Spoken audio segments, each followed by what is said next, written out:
북한에서 태어나 살다가 탈북한 여성의 피 맺힌 절규입니다. 낭만주의 정복 주사파들은 똑똑히 새겨 들으십시오.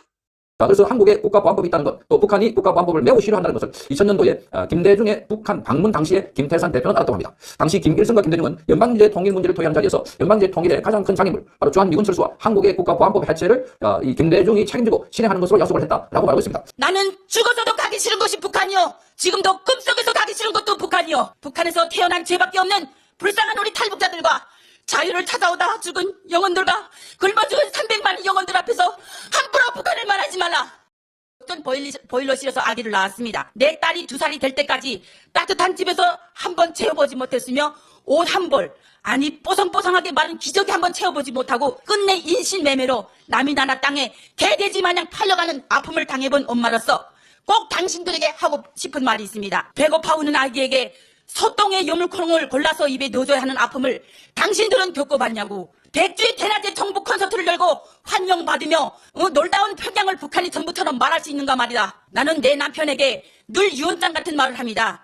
여보, 언제든지 내가 죽으면 화장해서 잿가루를 뿌리지 말고 나무 밑에 통째로 묻어달라. 그 잿가루가 바람에 떠돌다가 북한으로 날아갈까봐. 나는 죽어서도 가기 싫은 것이 북한이요. 지금도 꿈속에서 가기 싫은 것도 북한이요. 북한에서 태어난 죄밖에 없는 불쌍한 우리 탈북자들과 자유를 찾아오다 죽은 영혼들과 굶어 죽은 300만의 영혼들 앞에서 함부로 북한을 말하지 말라.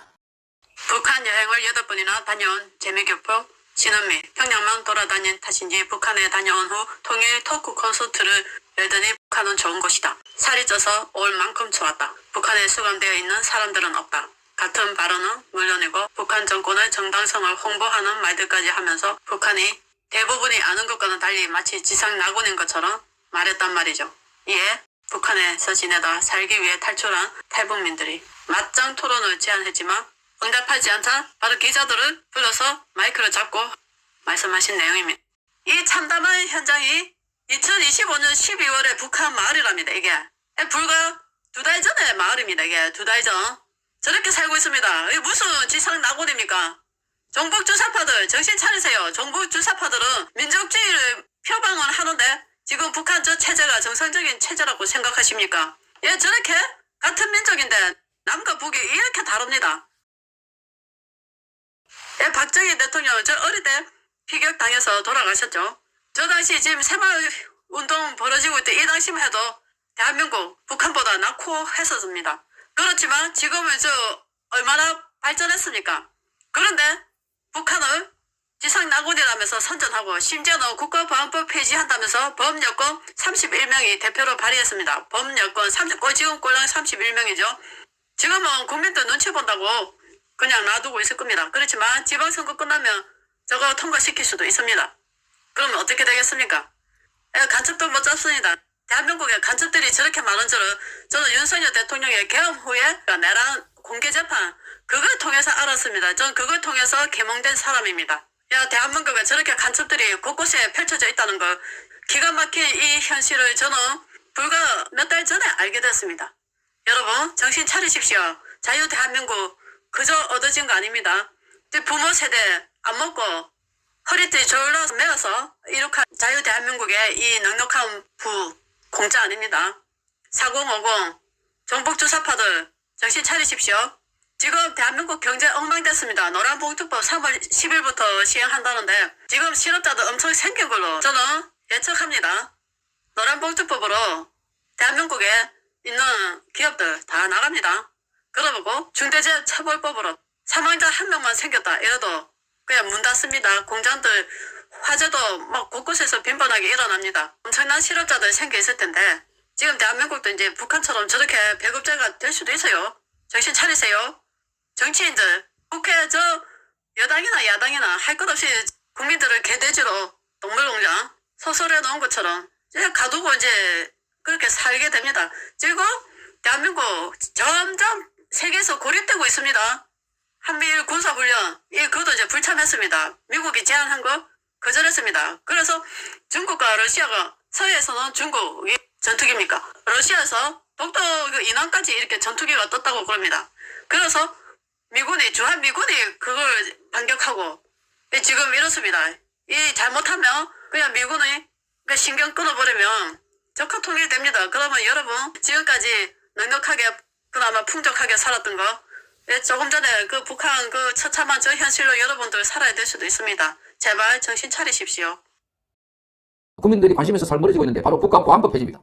자, 더불어민주당의 민정배, 조국혁신당의 김준영, 진보당의 윤종호 등 31명이 지난 77년 동안 대한민국을 지켜주던 국가보안법 폐지를 발의했습니다. 자, 민주당은 북한 사이트에 자유로이 접속해서 열람할 수 있도록 하는 법 개정까지 발의했습니다. 그러니까 앞으로 노동신문도 마음대로 볼 수 있게 하겠다. 이런 취지가 아닌가 이렇게 보입니다. 자, 이 건과 관련해서는 김태산 전 체코 주재 북한 무역 대표가 글을 증거했는데 이를 바탕으로 여러분께 설명을 해드리겠습니다. 자, 민주당은 지금까지 대한민국을 지켜오던 국가보안법을 완전히 폐지함으로써 간첩들과 친북, 친중, 반국가단체들의 모든 반국가 활동을 자유화하겠다는 속셈을 드러냈습니다. 이제는 무서울 것이 없다며 배짱까지 불고 있습니다. 앞으로는 한국 땅에서는 사상과 이념의 자유라는 가면 뒤에 숨은 북중국의 간첩들과 반국가 단체들의 모든 활동이 합법화될 것이다. 이렇게 김태산 대표는 말하고 있습니다. 자, 이것은 대한민국의 마지막 숨통을 끊으려고 하는 자들의 모략이라는 겁니다. 자, 그래서 한국에 국가보안법이 있다는 것, 또 북한이 국가보안법을 매우 싫어한다는 것을 2000년도에 김대중의 북한 방문 당시에 김태산 대표는 알았다고 합니다. 당시 김일성과 김대중은 연방제 통일 문제를 토의하는 자리에서 연방제 통일의 가장 큰 장애물, 바로 주한미군 철수와 한국의 국가보안법 해체를 이 김대중이 책임지고 실행하는 것으로 약속을 했다라고 말하고 있습니다.